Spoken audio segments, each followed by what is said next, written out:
Hello students, ये आपका अपना चैनल पॉलिटिकल कीड़ा। या हम पॉलिटिकल साइंस से जुड़े हर इम्पॉर्टेंट टॉपिक को कवर करते हैं, वो भी बहुत ही आसान और फ़न तरीके से। ठीक है, ताकि आप अगर ग्रेजुएशन में हो, पोस्ट ग्रेजुएशन में हो या फिर यूजीसी नेट की प्रिपरेशन कर रहे हो तो आप इस टॉपिक को बहुत अच्छे से समझ जाओ। और यदि आपको एग्ज़ाम में लिखने के लिए भी आए रिटन में, तो आप इसको बहुत ही सरल तरीके से लिख पाओ बिना रटे हुए। ठीक है, तो आज का हमारा टॉपिक है सामाजिक समझौते का सिद्धांत, जो पॉलिटिकल साइंस का एक बहुत ही इम्पॉर्टेंट टॉपिक है, जो पॉलिटिकल थ्योरी से जुड़ा हुआ है। तो आज हम इसे शुरू करेंगे। इसका हमारा पार्ट 1, पार्ट 2 और पार्ट 3 आएगा।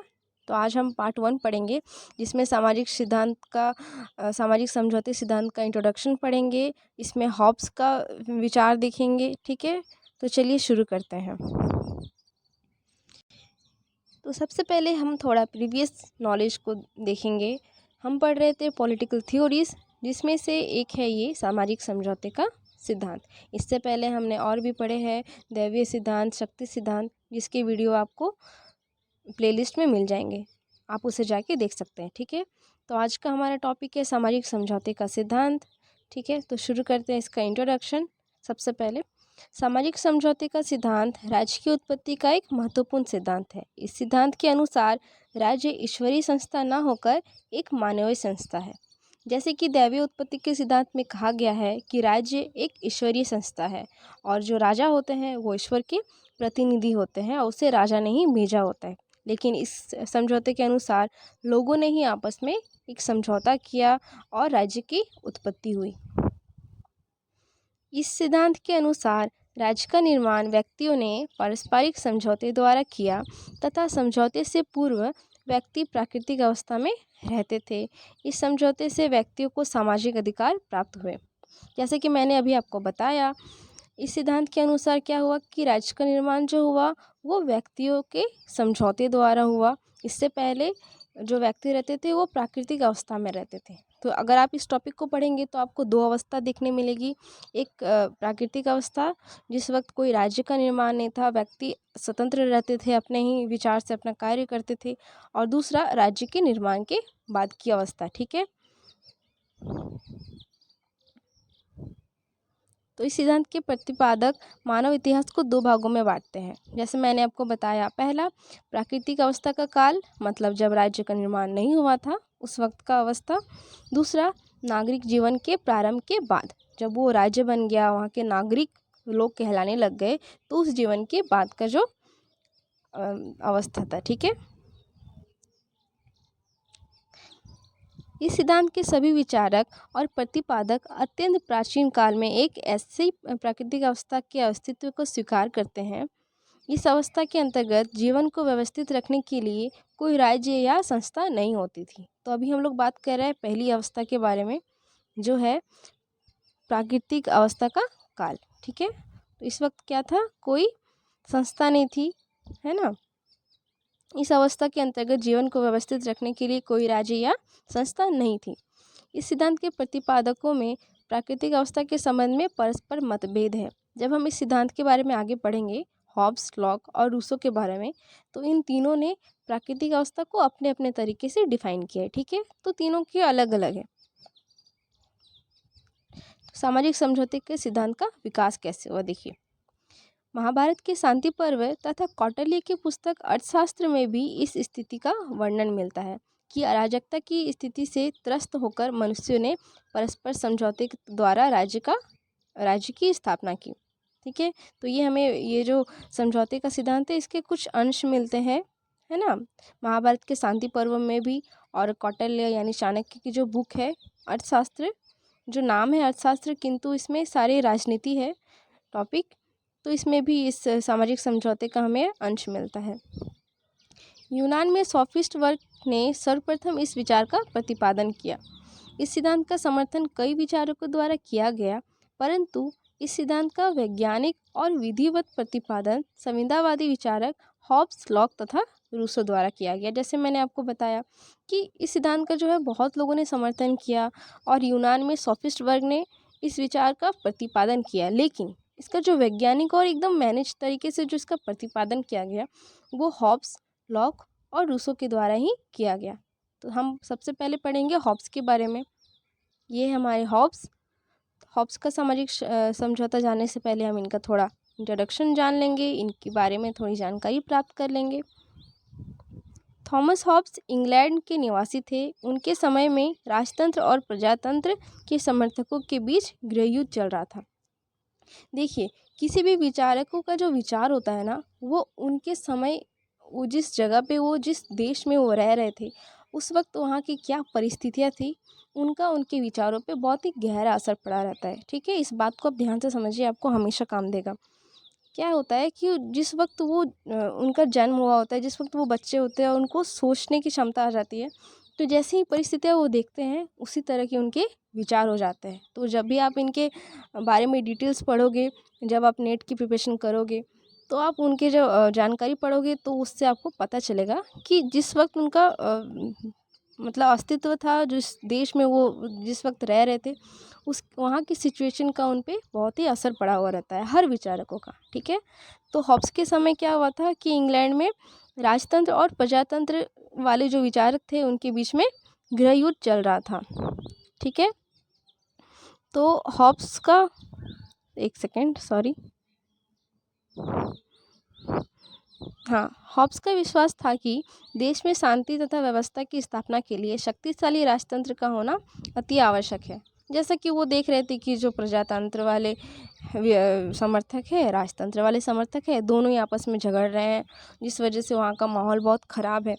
तो वो विश्वास करते थे कि अगर एक शक्तिशाली ऊपर में होता कोई, है ना, जो देश चला रहा होता, अगर वो ऐसा होता तो फिर ये सब नहीं हो रहा होता। ठीक है, तो इसलिए वो मानते थे कि देश में शांति तथा व्यवस्था की स्थापना के लिए एक शक्तिशाली राजतंत्र का होना अति आवश्यक है। हॉब्स ने सन 1651 में प्रकाशित अपनी पुस्तक लेवियाथन में समझौता सिद्धांत का प्रतिपादन कर निरंकुश राजतंत्र का समर्थन किया। हॉब्स की एक बुक थी लेवियाथन, 1651 में प्रकाशित हुई थी, जो आप इसको याद रखिएगा, बहुत इंपॉर्टेंट है। इससे क्या होता है कि वो उसमें सामाजिक समझौता का प्रतिपादन कर निरंकुश राजतंत्र का समर्थन करते हैं। निरंकुश वर्ड को आप समझते हैं? निरंकुश का मतलब होता है ऐसी सरकार जिस पे कोई अंकुश ना हो, जिस पे कोई टर्म एंड कंडीशंस ना हो कि आप ये कर सकते हो, ये ना कर सकते हो। ठीक है, तो उन्होंने इसका समर्थन किया। हॉब्स ने सामाजिक समझौते की व्याख्या निम्न प्रकार से की है। सबसे पहले इनके जो सामाजिक समझौता सिद्धांत है, उस समय उनका मानव स्वभाव कैसा था लोगों का। हॉब्स के अनुसार मानव एक सामाजिक प्राणी नहीं है। ठीक है, याद रखिएगा, जब आप एग्ज़ाम में अगर लिखने भी आता है, आप ग्रेजुएशन में हो, तो इसके बुक्स को ज़रूर लिखिएगा, मेंशन कीजिएगा, और सबसे पहले मानव स्वभाव से शुरू कीजिएगा। ठीक है, इसका इंट्रोडक्शन देने के बाद। ठीक है, तो वो कहते हैं कि मानव जो है एक सामाजिक प्राणी बिल्कुल भी नहीं है। ठीक है, वो एक स्वार्थी, अहंकारी तथा आत्माभिमानी प्राणी है। वह सदैव शक्ति से ही प्रेम करता है और शक्ति प्राप्त करने का निरंतर प्रयास करता रहता है। जो मानव है वो हमेशा शक्ति से ही प्रेम करता है, उसको हमेशा पावर ही चाहिए, जो एक तरफ से सच्चाई भी है, अभी भी ऐसा हमें देखने मिलता है। लेकिन सामाजिक प्राणी नहीं है, ये उनका खुद का विचार था। ठीक है, उनके हिसाब से प्राकृतिक दशा क्या थी? हॉब्स के अनुसार प्राकृतिक अवस्था में मनुष्य के जीवन पर किसी प्रकार का नियंत्रण नहीं था। मतलब उनका जो जीवन था उस पर किसी का भी नियंत्रण बिल्कुल भी नहीं था। मतलब अभी भी नहीं है, अभी भी हमारा जीवन का अधिकार है हमें, लेकिन अगर कोई कुछ गलत करता है तो हर स्टेट के कुछ कुछ रूल्स होते हैं, है ना, एडमिनिस्ट्रेशन होता है जो हमें ये सब करने से रोकता है, जो गलत करता है उसे सज़ा भी मिलती है। लेकिन प्राकृतिक जो अवस्था थी, स्टेट ऑफ नेचर जो था, उस वक्त किसी पर भी, किसी के जीवन पर भी किसी का कोई नियंत्रण नहीं था, जिससे प्रत्येक मनुष्य दूसरे मनुष्य को शत्रुता की दृष्टि से देखने लगे। क्योंकि उनके हिसाब से सबको एक दूसरे से शक्ति से प्रेम करते थे, है ना, तो क्या वहाँ पे जो मनुष्य थे वो एक दूसरे को शत्रुता की दृष्टि से देखने लगे थे। ठीक है, मनुष्य को न्याय अन्याय, उचित अनुचित, अच्छे बुरे अथवा सत्य असत्य का कोई ज्ञान नहीं था। उनको कोई बताने वाला नहीं था कि आप गलत कर रहे हो, आप ये सही कर रहे हो। सब कोई अपने मर्जी से सब कुछ करता था। ठीक है, एक सेकंड। प्राकृतिक अवस्था शक्ति ही सत्य है की धारणा पर आधारित थी। ठीक है, हॉब्स के शब्दों में वहाँ कोई व्यवसाय नहीं था, कोई संस्कृति ना थी, कोई विद्या नहीं थी, कोई भवन निर्माण का कला ना था, ना कोई समाज था। मानव जीवन असत्य, दीन, मलिन, पाशविक तथा अल्पकालिक था। मतलब हॉब्स बोलते हैं कि जो प्राकृतिक अवस्था था वहाँ पे कोई व्यवसाय भी नहीं था, कोई कल्चर भी नहीं था, कोई एजुकेशन भी नहीं था, ना ही किसी को घर बनाने आता था, कुछ भी नहीं आता था, कोई समाज वगैरह नहीं था। सब थोड़ा बहुत जीते थे, अल्पकालिक थे और ऐसे ही बस चल रहा था सब कुछ। कोई भी कोई रूल रेगुलेशन नहीं था, कोई भी मैनेजमेंट नहीं था। ठीक है, तो समझौता हुआ क्यों? समझौते के कारण, कॉजेस ऑफ कॉन्ट्रैक्ट। प्राकृतिक अवस्था में मनुष्यों का जीवन तथा उनकी संपत्ति सुरक्षित नहीं थी। मनुष्यों ने अपने जीवन तथा संपत्ति की सुरक्षा करके अपने दुखी जीवन से छुटकारा पाने के लिए पारस्परिक समझौता किया और एक राजनीतिक समाज का निर्माण किया। तो आखिर समझौता हुआ क्यों? जैसा कि था कि हर व्यक्ति क्या करता था, एक दूसरे से हीन भावना से देखता था, है ना, शत्रुता की भावना से देखता था। तो उस हिसाब से तो कोई भी सुरक्षित नहीं था, है ना। उनका जो कमाते थे उनका संपत्ति भी तो कोई छीन के ले जा सकता था। मानो कोई कहीं से कुछ कमाया, उसका पैसा छीन लिया, उसका खाना छीन लिया, तो उस हिसाब से कोई भी सुरक्षित नहीं था।